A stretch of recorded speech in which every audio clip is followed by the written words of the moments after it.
Well, the book is really my experiences as I lived them in research and development of the Army under General Trudeau, Arthur Trudeau, and he drew me back in and put me in charge of that and established a foreign technology division for me. And these were the artifacts on a crashed flying saucer, which we used the word applied engineering. Was Dr. Teller was still alive, knows he helped him. And we fed these things.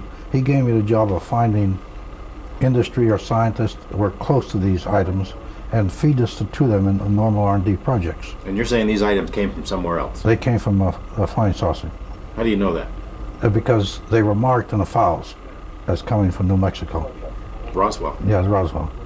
Well, I think some came, it might be another crash, but these came from New Mexico and Roswell especially. And General Trudeau gave me the job of working out a program, put these things out, feed them to industry, but there was provisions feeding it. They could have the patents, but they had to feed them out back to us as a competitive edge of the Army and to the American people and the world if necessary. Like the Japanese interviewed me, and I told them we put the integrated circuit out, and we also gave it to you.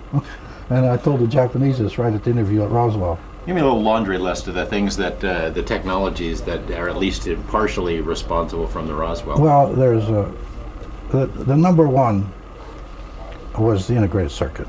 Number two in importance was laser, because I had some laser instruments also. Then fiber optics came out of this.